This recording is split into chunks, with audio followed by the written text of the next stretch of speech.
Hey y'all, picture this, it's a chilly October morning in Atlanta, and I'm striding up the steps of the Fulton County Courthouse, my heels clicking like they're ready to start a revolution. I'm Judge Amara Brooks, 50 years old, black, proud, and carrying a leather briefcase stuffed with case files, ready to preside over a big employment lawsuit.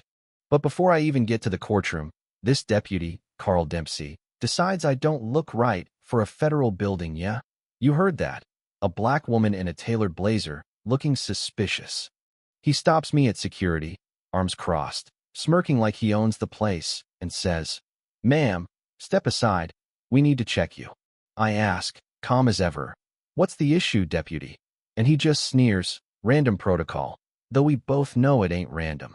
Next thing I know, he's leading me to this cold, gray room, no windows, just a metal chair and a cart with, get this, electric clippers. He picks him up, grins, and says, "What's under that hair, huh?" Could be anything. My heart's pounding, but I keep my voice steady. I'm a federal judge, and this is assault.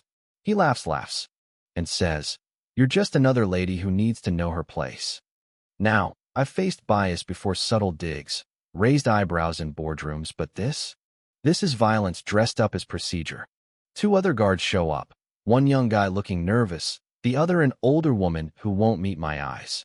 Carl starts the clippers, that buzzing sound like a swarm of angry bees, and before I can move, he's shaving my hair.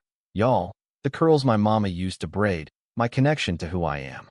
I feel every snip like it's cutting my soul, but I don't cry, don't scream. I sit there, staring straight ahead, because I know breaking would give him what he wants. He steps back, smirking, "Now you look like you belong," and waves me out like I'm dismissed. I grab my briefcase, walk out, scalp stinging, neck cold, but my spine's like steel. People in the halls stare, whisper, think I'm some criminal, but I keep walking. I've got a courtroom to run. 15 minutes later, I'm in my robe, sitting on the bench in courtroom 4B, facing a packed room, lawyers, reporters, civil rights folks, all here for a case about a black exec, Jamal Carter, fired for calling out racism at his company. The air's thick, everyone's staring at my patchy scalp, but I don't flinch. I bang the gavel, call the court to order, and then I spot Carl in the back, lounging like he's untouchable. Our eyes lock, and his smirk fades. Oh, he knows he messed up now. I lean forward, voice like ice. "Before we start, let's talk about what happened 30 minutes ago. Deputy Dempsey assaulted me, a federal judge, because I didn't look like I belonged." The room gasps, pencils scribble, phones light up. I point at Carl. "Deputy, step forward and explain why you thought shaving my hair was security." He stammers, "I was just doing my job, Your Honor." I snap back, "Your job? You admitted I looked wrong for this building, say it." "Carl, what's wrong about me?" He mumbles, "You didn't look like a judge."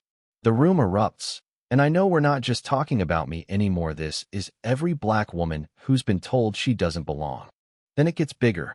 I call for records, and my clerk, Lisa, pulls up 7 complaints against Carl, all from black women, doctors, lawyers, professors, all dismissed by Chief Admin Gerald Hayes. I bring in Dr. Lena Harris, a surgeon who says Carl grilled her about her fancy clothes like she couldn't afford them. Then Professor Diane King, who he detained for fake credentials. Each story's the same: Carl targeting black women, Hayes covering it up. I call Hayes to the stand, and he's sweating, admitting he never even read their evidence, just took Carl's word. The courtroom's buzzing now, reporters live streaming, and I'm done playing nice. I order Carl into custody: assault, civil rights violations, the works, and tell Lisa to get the FBI in here. But the real kicker? I announce the Brooks Protocol, mandatory bias training, independent complaint boards, recorded screenings, and zero tolerance for repeat offenders. The room's electric. We're rewriting the rules. By the end, Jamal's case settles in his favor. The company's lawyers know they can't argue no discrimination after this circus. 6 months later, Carl's in prison, Hayes is gone, and the Brooks Protocol's in every federal courthouse. My hair's back, shorter, fiercer, a badge of what I survived. I stood on that bench, y'all, and told the world, our dignity isn't in our hair or our titles, it's in our fight for what's right. So, tell me in the comments, where are you watching from? And what's a time you stood up to injustice? Let's talk about what justice really means, because this fight, It's far from over.